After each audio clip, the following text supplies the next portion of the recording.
Welcome to Quarterlight, your car brochure channel. In today's episode, it's going to be part 2 of this all-model catalogue for Ford cars, March 1986. Today's episode though, well, he's looking at us from inside the showroom, the Mark IV Ford Escort.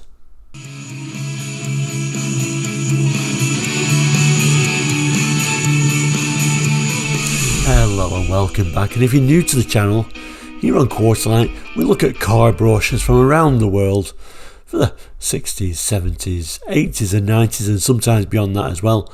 So we like to say, if you're interested in cars, car knowledge, looking back on cars gone by, and of course car brochures, please consider subscribing. It is completely free. Anyway, back to today's episode. Yes, it's March 1986. We're considering the Ford Escort, and there's quite a big range at the time, so we need to get on with this. So let's have a look at today's brochure. So here it is then, today's brochure. Like I said, this is part 2, and this is the Ford Cars March 1986 brochure. Last week we looked at the Ford Fiesta and that range. So if you missed that episode, I'll do a link at the end of today's episode. Today then, logically that means we're up to the Ford Escort. And of course, March 1986 is when the Mark IV came out. So, featured this month the new Escort and Orion ranges. Whenever I think of like the Ford cars and the different marks and different generations, I always think that's a constantly evolving thing, actually. Because I kind of think of these as a Mark III that's been facelifted, but I think we should call them a Mark IV unless things have changed. Is this now a Mark V? You tell me, but I'm going to call it a Mark IV for this episode. Went for a more sort of like smoother front end, I guess. Slightly at the front there. A bit more of an updated interior. Usual Ford, just play around with things a bit. Make it match better with the range. Anyway, I'm waffling, and this is going to be quite a big episode because there is a lot of models in the Escort range this time. So let's go straight through to have a look at how the range starts. So first model in the range, Escort Popular. So it's popular by name and nature. This well-equipped car is built to stand the test of time. Whenever Ford says the word popular somewhere in one of its models, it means super basic. We'll only give you as little as we possibly can, I think it's fair to say. We'll read some of the text then and come back to some of these images. So popular by name, popular by nature, this stylish and well-equipped 3-door Escort hatchback stands out as one of the best buys on 4 wheels. The price? Well, that's very attractive. So is the overall cost of ownership, because all Escorts are engineered to provide everything from low fuel bills to high trading values. Other key influences on total running costs include routine maintenance charges, ease of repair, insurance rating, and of course inherent reliability and durability. Like all Escorts, the Popular has a long life exhaust system, self-adjusting clutch and brakes, easy to reach service items, and a 20-stage protection and paint process whose efficiency is endorsed by Ford's 6-year corrosion assurance. Technical types will appreciate the fact that both of the Popular's petrol engines have electronic brakerless ignition to maintain spot-on timing while delivering a powerful spark. Grey polycarbonate bumpers, lighter than steel, protects the Popular's smooth nose and neat, aerodynamically efficient tail. Unfortunately, this part kind of falls on the crease, so it may be difficult for you to read, but I'll read it out anyway. Also standard are halogen headlights, reversing lights, remote control door mirrors, and high security locks like those on the Ford Granada winner of 1986 Car of the Year Award. So we're already liking this super basic Escort for a Granada, but I think one of the things why they rounded that front end off was to make it more fit in more with the Granada. I think that's pretty much all we can kind of like associate it with, but obviously I have to throw in that in there.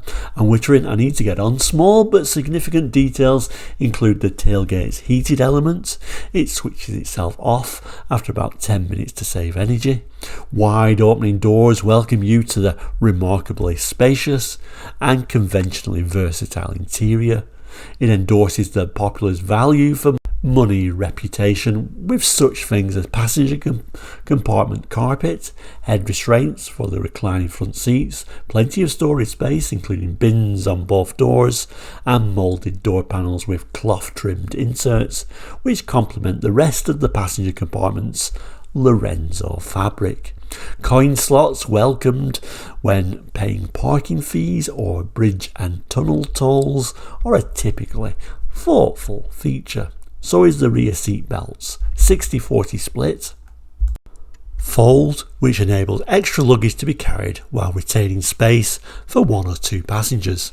The previous Popular had a one-piece seat back. Well, there we go. We got a split fold even on the Popular now, so that can't be bad, can it? Private and business motorings appreciate the boot, big enough to take 12.7 cubic feet of luggage. That is increased to 37.1 cubic feet by simply removing the rear package tray and lowering both parts of the rear seat back and cushion. Clear, convenient new instruments and controls pinpoint the Popular as a car which really looked after its driver. And 3 engine choices make it a very easy to match performance and economy to your particular needs. Both petrol engines have a standard 4-speed gearbox, but the very refined and economical 1.6 diesel drives through 5 speeds.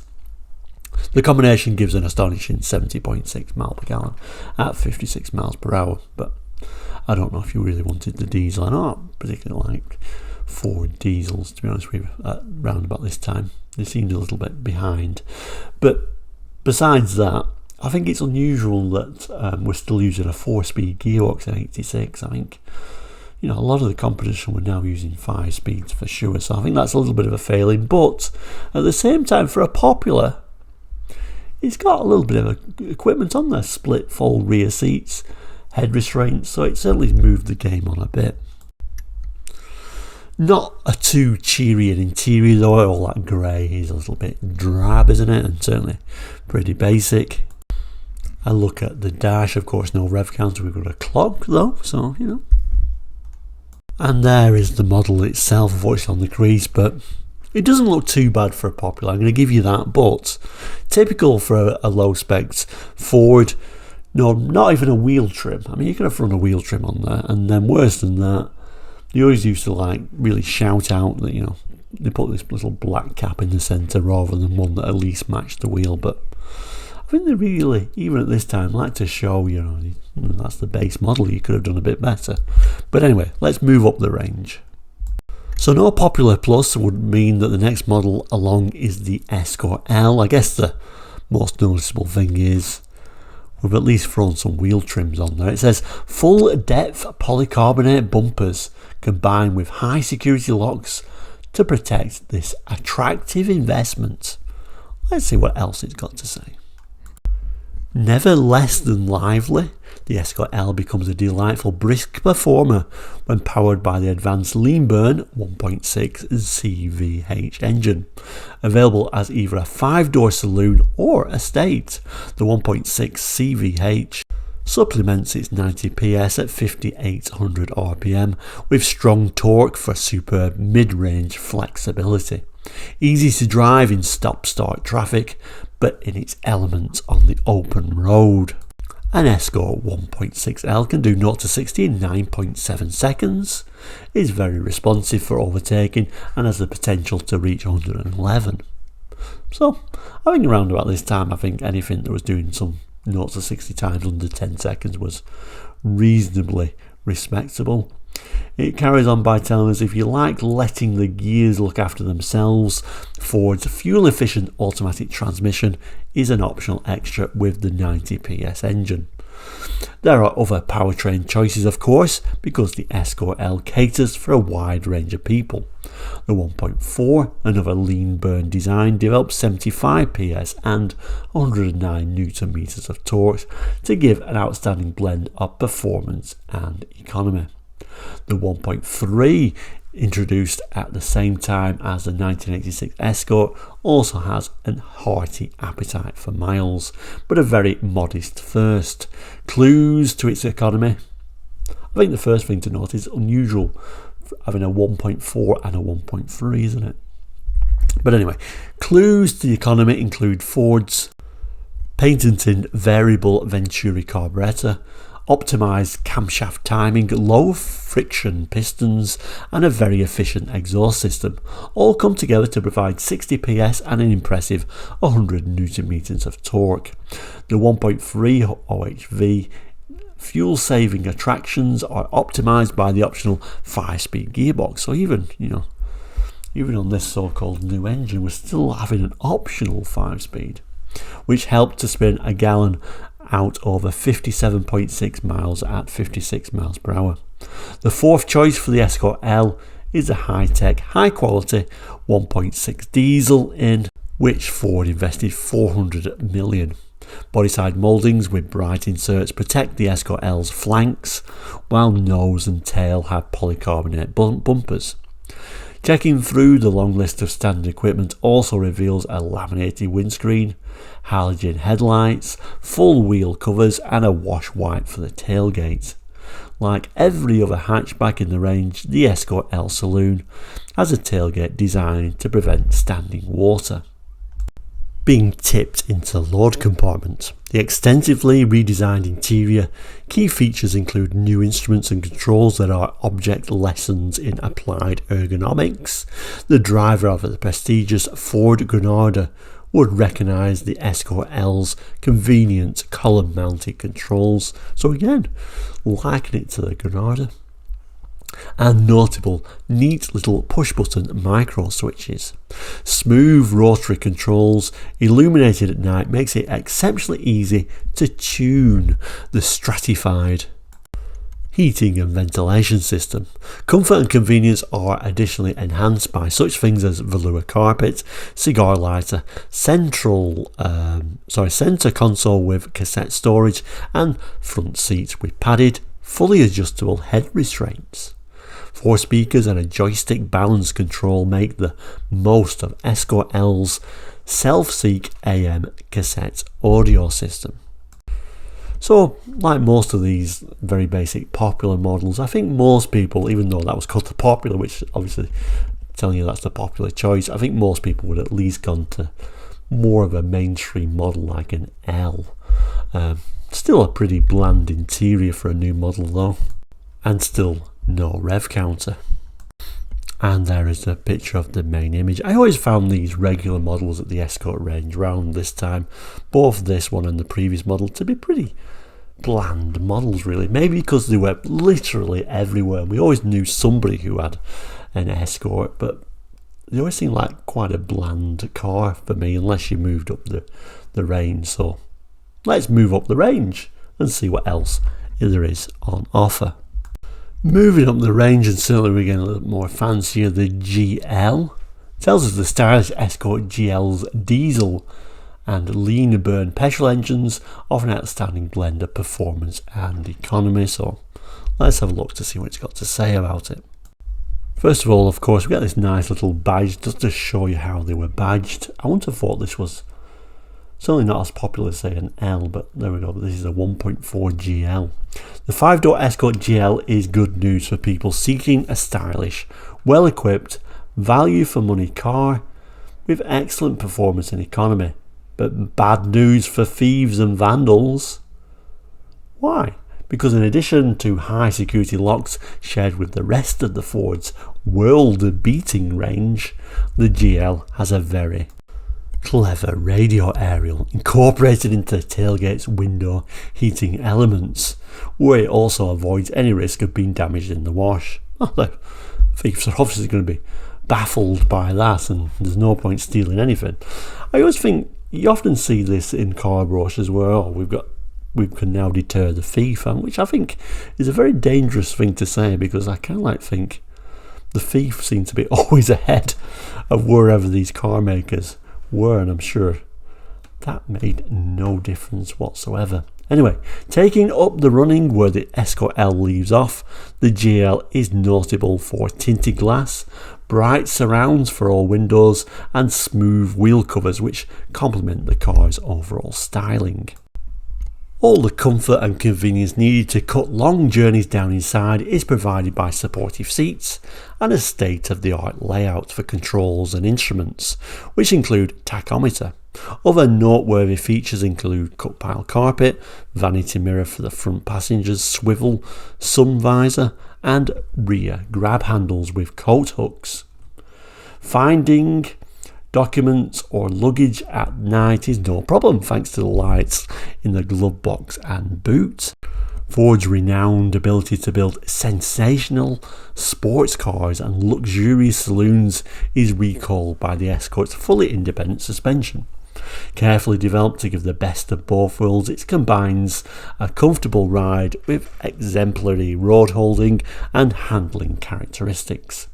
Improvements revealed when the new Escort range made its debut early in 1986, including moving the front stabiliser bar forward to reduce the nose's inclination to both dip under heavy braking and lift under hard acceleration. The GL standard braking system is servo assisted to reduce pedal pressures and has powerful fade fighting front disc working in conjunction with rear drums. If you choose the Escort GL with the CVH engine and 5-speed gearbox, there is an option for Ford's new anti-lock braking system. Designed to be efficient and affordable, it can help you maintain steering control in situations where emergency braking might otherwise provoke a wheel-locked skid. What goes under the GL's bonnet? Choices start with the Ford's 1.4 CVH, a technically advanced engine whose lean burn combustion process thrives on a fuel mixture with more air and less petrol. Lightweight pistons, electronic ignition and a 2-stage carburetor also contribute to the engine's efficiency. With a 5-speed gearbox as standard, it whisks the GL from 0 to 60 in just 11.3 seconds and is very responsive in the higher gears thanks to plenty of mid-range torque. Maximum power and torque figures are increased to 90 PS and a muscular 133 Nm if you settle for the 1.6 CVH, which chops the GL's 0 to 60 time to a sporty 9.7. Dedicated economizers are catered for by the 1.6 diesel, which of course has been mentioned many times in the brochure already. Interior straight away looks a little bit livened up. We've got a couple of different colours going on there, and a different sort of covered, probably a nicer fabric, so it certainly looks nicer on the inside. Glints inside, hard to see, but we do have a rev counter at least, which is certainly a welcomed change. And we also get a bit more bright work around the windows, a typical Ford trick. Moving up the range still further, we get to like the luxury model, the Escort Ghia. I still think the Ghia badge certainly added something at this time, and certainly was still a car that you were kind of like aspired to own. This tells us luxury joins forces with low running costs in Ford's lavish but practical Escort Ghia. It tells us luxury at a price as attractive as the car itself is what makes the Ford Escort Ghia such an appealing proposition. This elegant 5-door hatchback proves that you do not need a big car and a big budget to enjoy travelling in considerable style, comfort, convenience and, of course, refinement. Even quieter than other Escorts thanks to extra sound insulation, the Ghia really proves its worth on long journeys where low noise levels help combat fatigue. Front seats designed to match the fully independent suspension characteristics provide support in all the right places and are padded, fully adjustable head restraints covered in the same Olivia fabric. Goes on to tell us passenger relaxing in the spacious, well-appointed rear compartments have their comfort enhanced by a central armrest. If an exceptionally large amount of luggage is being carried, maybe for a family holiday, the boot is easily extended by making use of the seatback 60/40 split fold facility. Other features typical of the lavish Ghia treatment include a screened glass sunroof that can be either slid back or just tilted open to assist ventilation in muggy weather. A sliding louvered shutter process protects the interior from exceptionally strong sunlight. All windows have tinted glass, of course, and a front pair glide up and down at the touch of a switch. The radio aerial for the self-seek FM cassette unit with its 4-speaker and joystick balance control is built into the rear window's heating element. Putting it there thwarts vandals and also contributes to the Ghia's aerodynamic efficiency by avoiding the turbulence caused by a conventional aerial. Central locking is standard, and the locks themselves are the special high security type, initially developed for the Granada. There we go, mention the Granada again.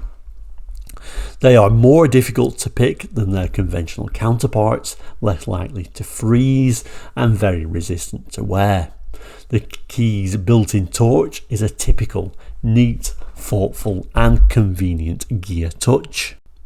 Well aware that cars often become cluttered with just about everything from packets of sweets and sunglasses to maps and important paperwork, Ford gives the Ghia first-class storage facilities.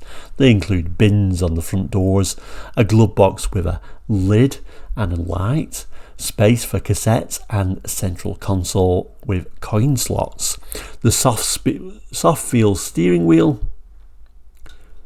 twin spokes give a clear view of the instrument panel where speedometer, tachometer, fuel and water temperature gauges are located.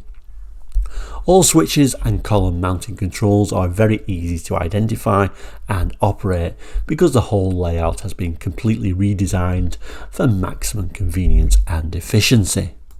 And then it goes on about the engine. So we've got a 1.4, a 1.6, both have got 5-speed now as standard, automatic optional on the larger engine. Look at the interior. You certainly notice that nicer stereo and that sort of joystick control. Of course, we got a rev counter, quite nice looking door cards there with electric window switches, easy to hand. Certainly it feels like a notch up, but surprisingly for a Ghia, no sign of any wood, of course. Seats also look a lot nicer, and no alloy wheels for the Ghia, which I always kind of like think a Ghia should have been, there with alloy wheels, but I guess we get a nicer looking wheel trim, which also could get a little bit more practical with having the Estate, although I never really found it to be a particularly attractive looking small Estate. At least here it's shown with having a more practical 5 doors. It tells us big loads are only small problems when you drive one of the versatile Escort Estates. It also tells us the different variants. We can have a 3-door popular version and L, and also a 5-door L or GL. So there we go, we still have that option of again a crazy 3-door model, which makes no sense, but there we go. Like I say, I never thought it was a particularly attractive looking Estate, but anyway, let's move on. And that's because things get a little bit more interesting. Yeah, probably I'm going to say this is probably the only model that I would have ever been tempted by, the XR3i, and that's nothing to do with performance. I wouldn't say I'm a particularly fast driver or ever in a particular hurry, even when I was much younger, but I kind of liked the looks of the XR3. I think it was a very well tailored package. I think it was certainly very well thought out.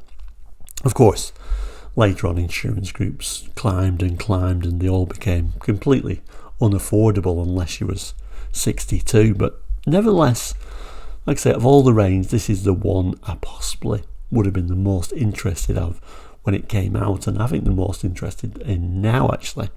It tells us the XR3i, Ford's fuel-injected XR3 High, has all the power and poise of a sure-footed thoroughbred. It tells us developed by enthusiasts for enthusiasts. The charismatic Escort XR3i comes from the Ford Special Vehicle Engineering Department, whose other fast-moving successes include the Fiesta XR2 and the sensational Sierra XR4 by Force. Kind of like a look at what might be coming later on in this brochure. It looks and drives like a true thoroughbred, but the XR3i's sporty natures go hand in glove with all the more down-to-earth features that make the other Escorts such practical, family-oriented cars. Like several other Fords, it refutes that old saying about not being able to have the best of both worlds. This delectable hot hatchback makes just as much sense in a car park crowded with supermarket trolleys as it does on roads where power and poise can be exploited and admired. The key to the XR3i's sparkling characteristic is an engine of outstanding merit, smooth, flexible and fed by Bosch K Jetronic fuel injection. The free-revving 1.6i CVH power unit delivers 105 PS at 6,000 RPM, while its torque curve climbs to 138 Nm at 4,800 revs. The engine has electronic ignition and an exhaust system carefully tuned to maximise mid-range flexibility for swift, safe overtaking. Other features include an uprated oil cooling system for added protection during sustained high-speed driving. Running hard, the XR3i sprints from 0 to 60 in only 9.6 seconds and has the muscle needed to reach 115 miles per hour. Just to show, you could get the L 1.6 and have pretty much similar performance figures, but it wouldn't look half as nice, I guess. And I guess what I'm saying with the L model doing under 10 seconds, saying, that wasn't quite reasonable for the time. Then you start thinking about the XR3i and how it looks, and you kind of think you're a little bit disappointed by those 0 to 60 figures, possibly even in the 80s. On the other side of the fence, the engine's overall efficiency and a cut-off valve which saves fuel when decelerating are two reasons for the car's remarkably modest first. The official figures include an excellent 45.6 miles per gallon at 56 miles per hour. The XR3i's sporting performance is of course complemented by the appropriate suspension tuning, although based on the standard Escort layout, the fully independent system incorporates handling-based characteristics and a wide rim wheel with low-profile tyres. The result is an exceptionally sure-footed, sharp steering, crisp handling, joy to drive on challenging roads where grip and agility are more important than sheer speed. Several special features combine to make the XR3i aerodynamically superior to its stablemates. They include a front spoiler with integrated deflector to help smooth airflow past the squat tyres and a dramatic single plane rear spoiler whose downforce gives superb high speed stability. The wing was evolved in Ford's wind tunnel where speeds of more than 180 miles per hour can be simulated. I'm not even going to comment on that. The interior is a paragon of practical luxury. Front seats, for example, are perfectly shaped to provide all the support needed when the XR3i is being flicked through a series of corners. Their Daytona fabric is matched by the door panel inserts. Instruments naturally include a tachometer to help you get the best from the wonderful crisp, responsive engine. The uprated braking system's efficiency becomes even more impressive when supplemented by Ford's optional ABS. Interior certainly looks a lot nice. I do like those seats and how they're bolstered. They look very nice. Kind of always think with these XR3s they could have brought a little bit more colour in there though. a look how the XR3i was badged. And of course, sporty Fords, we always had to put that little red insert rather than a chrome insert. And also a look at that 180 miles per hour wing. And then a look at the main image, if I can try and focus that a little bit better. Overall though, I think Ford were very clever with these. Unfortunately it is on the crease sadly, but I think they were very clever at marketing these more sporty looking Fords. Kind of like think it would come with these alloy wheels, wouldn't you? And certainly we saw lots of those with alloy wheels, although the standard wheel would have been just a steel wheel with these sorts of white covers on them. And I've also just noticed this, which is quite surprising. It says the car illustrated is of course the XR3i. Options fitted at extra cost. Tilting sliding glass sunroof. That was extra. Driving lamps, which is weirdly an optional extra. You'd think they'd come with them. Rear seat belts, fair enough. Alloy wheels, which we mentioned, and black paint. I'm just surprised those driving lamps didn't come as standard as well, I must admit.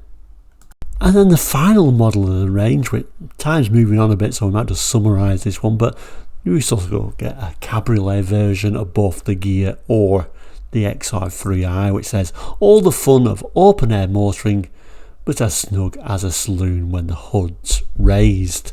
I always found that the Cabriolet versions were ridiculously expensive actually. But zooming in on the images, look at the interior of the Cabriolet. This looks like it's the XR3i version. And dash, which looks extremely plain actually, doesn't it? And also we've got here a nice image of the XR3i as well. I'm going to assume those alloys are an extra, but we'll have a look at that in a moment. And also rather nicely, we've also got an image of a very small image of the Ghia version. I don't think I've ever seen an Escort Cabriolet Ghia version. And I think just because it looks a little bit different, I think I actually prefer the Ghia version as a Cabriolet. Very nice. Now just going back to the options, it tells us options fitted at extra cost, and this is talking about the XR3i. Electric aerial, central locking, electric front windows and alloy wheels. And then it talks about the Cabriolet Ghia, and it says options fitted at extra cost, electric aerial, electrically operated and heated door mirrors and metallic paint. So there we go, and that is the range for the new Escort for 1986. Came with the tagline, "You don't stay ahead by standing still." Of course, a very important car for Ford, always right at the top of the sales figures in the UK. But we'll end it there. The brochure review, as of course, has gone longer than expected, as always. But thank you so much for watching today on your Ford Friday and the Ford Escort for 86. I'm sure many people remember these, that's why I like to include them in Quarterlight. Quarterlight is really championing the ordinary car. I don't think it got any more ordinary than an Escort at this time. They really like street furniture, but today, spot one. Thank you so much for watching. Have a fantastic weekend. We'll see you very soon, and goodbye.